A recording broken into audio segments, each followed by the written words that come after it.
November 5th, 2025, Puerto Cabello, 4:36 a.m. local time. A Venezuelan Navy patrol squadron left Puerto Cabello under strict radio silence. 4 boats, each armed with 12.7mm heavy machine guns and Soviet-era 73mm launchers. Their orders? Intercept the American warship entering Bolivarian waters. The Americans didn't know it yet. The squadron's intel was already wrong. The target wasn't a lone destroyer. It was the USS Dwight D. Eisenhower, a 100,000-ton floating airbase with a strike group of 6 warships. By 5:21 in the morning, radar operators aboard the Eisenhower picked up faint echoes coming from the south. Small, fast, uncoordinated, it didn't fit commercial traffic. Bridge, combat, we have 4 surface contacts, 27 miles in closing. The carrier's captain turned. Copy, let's light them up. Within seconds, the USS Gravely and the USS Mason adjusted course, forming a defensive wedge ahead of the carrier. The escort pattern tightened. The Phalanx Sea Whiz turrets rotated to standby. Every sailor on the deck knew this formation meant one thing: possible hostile approach. The Venezuelan lead boat, Naiguata 23, pushed its throttle past 40 knots. Its captain thought they were chasing an American destroyer running solo. His radar tech didn't notice the massive radar signature behind it: the carrier itself. At 5:48 in the morning, the Venezuelan squadron broke radio silence. "You are entering Bolivarian waters. Alter course immediately." No response, just static from the carrier. 3 minutes later, the boats crossed into visual range. And that is exactly when every sailor on the Naiguata 23 realized their mistake. They weren't staring at a destroyer. They were facing a U.S. aircraft carrier, backed by a fully armed strike group already locked onto their position. The Venezuelan boats didn't just stumble into any American ship. Nope. They had sailed straight toward one of the most lethal formations afloat, a U.S. Navy carrier strike group. At the center, Dwight D. Eisenhower, call sign Ike, nuclear-powered, 4.5 acres of armored deck, and carrying nearly 70 aircraft. To her crew, she's a floating city. To anyone dumb enough to challenge her, she's a storm from hell wrapped in steel. Flanking her, 2 Arleigh-Burke-class destroyers, the Gravely and the Mason, each one bristling with over 90 vertical launch cells, housing everything from Tomahawk cruise missiles to Sea Sparrow interceptors. On the outer ring, a Ticonderoga-class cruiser, Philippine Sea, running overwatch, tracking everything within 250 miles. Above them, 2 MH-60R Seahawk helicopters sweeping the surface, their tipping sonars pinging, and their infrared cameras scanning for fast movers. The carrier's Combat Information Center links all of it together: radar, sonar, satellite feed, all into one picture the size of an ocean. When those Venezuelan boats appeared, every ship in the group saw them at once. The system tagged them Skunk Alpha 1 through 4. Unknown surface contacts, course north, speed 42 knots. The order went out: maintain course, do not engage unless fired upon. It's a simple rule, one built on experience. The U.S. Navy doesn't blink first. They let you come close enough to realize just how big of a mistake you've made. And right now, 4 Venezuelan captains were about to learn that lesson the hard way. At 5:52, the radar operator aboard Gravely leaned forward in his seat. Contact accelerating, bearing steady, they're not changing course. That single line turned the entire Combat Information Center into a live wire. On the main screen, 4 small blips crawled across the surface radar display, each now just 22 miles out. They weren't moving like smugglers. Smugglers will do everything they can to avoid detection.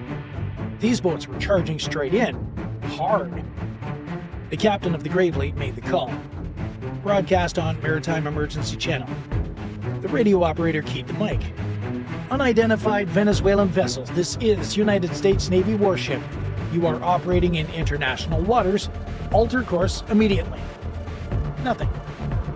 The Venezuelan formation split. 2 boats stayed low, hugging the waves. 2 veered wide, forming a pincer pattern. That's not random navigation. That's training. Meanwhile, up on the Eisenhower's flight deck, crew chiefs scrambled to ready another MH-60R Romeo helicopter, its job to get eyes on target. Within 2 minutes, the Seahawk's rotors were slicing through the humid Caribbean air. Pilot climbed to 500 feet, sensors on. Visual contact. 4 fast patrol craft, approximately 45 feet, painted navy gray, flying Venezuelan flags, guns mounted forward. The carrier's command center cross-linked the video feed to every ship in the formation. The image was crystal clear, wakes slicing white trails toward the U.S. group. At 6:01, the Venezuelan lead boat locked onto radar return, Echo 2. Their intel sheet said that Echo 2 was the U.S. destroyer operating without carrier escort. A perfect target for a warning run. The idea was simple. Buzz close, fire a few warning bursts, film the standoff, and feed the footage straight to state media. Caracas wanted proof that their Navy could push back the Americans. But their data was 2 days old. Echo 2 wasn't alone anymore. Overnight, the carrier strike group had shifted position. The radar Echo they were chasing wasn't a destroyer. It was the USS Dwight D. Eisenhower, the flagship herself. From the Naiguata 23's bridge, the American silhouette rising over the horizon looked wrong. Too large, too flat, too tall. The radar cross-section filled the entire scope. Their captain hesitated, thinking it was 2 ships side by side. Then the reflection of aircraft elevators and tower lights confirmed it. They were staring at an aircraft carrier. By now, the U.S. strike group had gone to full alert. Gravely and Mason shifted positions to block the small craft. Choppers maintained overhead eyes, and inside the Eisenhower's Combat Direction Center, every sensor was locked on to the Venezuelan formation.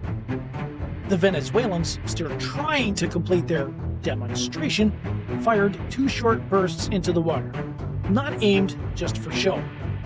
But to a U.S. carrier on high alert, muzzle flashes are no joke. Gravely's fire control radar logged on instantly. Target tracking came to call. The Venezuelan boats suddenly found themselves lit up by multiple weapon systems. Alarms screamed inside their cabins, missile lock tones they'd never heard before. In less than a minute, they realized what had gone wrong. They hadn't scared an American warship. They'd threatened a nuclear-powered carrier strike group with live weapons on standby. The Venezuelan commander shouted over the radio, voice shaking, "Cease approach! Cease approach! Disengage!" But it was already too late for calm words. The American response had already begun to unfold. 6:03. The carrier's Combat Direction Center went red. Not flashing lights, not sirens, just a calm professional voice. Condition 1, weapons release authorized for self-defense. On the destroyer Gravely, sailors manned the 5-inch gun. The Phalanx Sea-Whiz turret rotated, tracking the fast boats automatically. Its barrel spinning at 4,500 rounds per minute, ready to shred anything that crossed the line. A single flick of a switch and the Caribbean would light up like the 4th of July. Above, the Seahawk helicopter dropped to 200 feet, holding a position over the approaching patrols. Its sensor operator could see men aboard the Naiguata 23, bandanas, helmets, fingers tight on their triggers. Then came a tone in the Seahawk's headset. Fire control radar from the Venezuelan boat had locked onto the Gravely. That was the final trigger. "Bridge, we are painted," the pilot said. "Copy, maintain eyes, do not engage unless fired upon." Inside the Eisenhower, the tactical action officer ran through the rules of engagement checklist. U.S. policy was crystal clear. Do not start a fight, but finish it fast if it does start. A tense minute passed. Every gunner, every radar operator, every sailor just waited. The Venezuelan boats slowed, just barely mind you. Then one boat accelerated again, skimming the surface at 45 knots straight toward the Gravely's bow. "Standby countermeasures," came the call. Chaff pods armed, laser designators warmed up. One mistake, one burst too close, and it would all end in seconds. The Gravely's captain kept his hand steady. He knew the math. 4 small boats against 2 destroyers and a carrier? That's not a fight, that's a suicide note. At 6:06, the Seahawk reported, "One vessel has broken formation, turning away." Then another. Then the radar paints began fading, one by one. The standoff was breaking, slowly, but not peacefully. The American guns stayed hot. The radios stayed cold. Because everyone on deck knew, just because they were turning now, doesn't mean it's over. 6:07. One of the Venezuelan boats, hull number 23, swung wide, looping back toward the carrier's southern flank. Whether it was confusion, pride, or poor communications, nobody knew. But to the Americans watching on radar, it looked like an attack run. Contact closing fast, bearing 210. Every ship in the strike group snapped into defensive geometry. The Mason adjusted course, moving between the carrier and the approaching contact. The Sea Ram launcher rotated, missile hatches opening. One wrong move, and this would turn into a very short war. From the air, the Seahawk pilot called it out. Lead Venezuelan boat is turning inside Mason's wake. Distance 1.5 nautical miles. That's just seconds away in naval time. Inside the Mason's Combat Information Center, the tactical watch officer's voice was calm but firm. "If that boat crosses 1,000 yards, engage with a warning burst. Copy, 1,000-yard line." As the Venezuelan craft raced closer, Mason fired 2 green flares, standard U.S. Navy sign for "turn away now." No response. Then, the Venezuelan boat's gunner made a mistake that almost triggered everything. He racked the charging handle on his deck gun. Just one sound, metal against metal, picked up by the Seahawk's camera microphone. "Muzzle movement confirmed," the pilot called out. "Target within 900 yards. Gravely's captain raised his hand. "Hold fire, just a second longer." At 6:08, the Venezuelan boat suddenly veered hard to port, engines whining as it peeled away, throwing up white spray. The other boats followed, the formation broken. Then word came over comms. "Contacts retreating. All units stand down weapons. Maintain tracking." It had been a minute from a gunfight neither side wanted, but both were seconds away from starting. By 7 o'clock, the sea was empty again. No Venezuelan boats in sight, no engine echoes on sonar. The strike group held course, speed 20 knots, heading north. But the fight wasn't over. It was just moving to another battlefield, the political one. 2 hours later, Venezuelan state media released a short, grainy video. It showed their patrol boats racing across open water, overlaid with the narration claiming they had repelled an American incursion. In Washington, the Pentagon wasted no time. They published satellite images and full radar logs proving that the U.S. group had been operating inside international waters more than 80 miles from Venezuelan territory. The Navy called it reckless brinkmanship. Caracas called it sovereign defense. Both sides were technically right and completely unwilling to back down. Diplomats scrambled behind the scenes to cool things off. No shots fired, no injuries, just a near miss. But inside the fleet, sailors knew the truth. The difference between a near miss and a war can be as small as a misunderstood radio call or one nervous finger on a trigger. By the next day, the Eisenhower strike group quietly shifted farther north. The Venezuelan boats returned to port under radio silence. Both nations moved on publicly, but everyone at sea knew this wouldn't be the last close call in these waters. People think warships can see everything. In reality, the ocean still hides mistakes better than any battlefield on Earth. At night, or in low light, a destroyer and a carrier can appear nearly identical on a small radar screen. Both have massive steel hulls, similar radar returns, and complex electromagnetic noise bouncing off waves. Add poor weather, tired operators, and old equipment, and your target suddenly isn't what you think it is. That's what happened here. Venezuelan patrol crews were using shore-fed radar data, not live ship sensors. Their coordinates came from a static grid that didn't account for the carrier group's overnight repositioning. In the Caribbean, even a 30-mile shift can turn a routine patrol into a full-blown confrontation. And when governments mix politics with poor situational awareness, things get dangerous fast. Naval officers call it threat mirroring. each side interpreting the other's move as aggression, even when it's just self-defense. The truth? Modern navies rely on human judgment just as much as technology.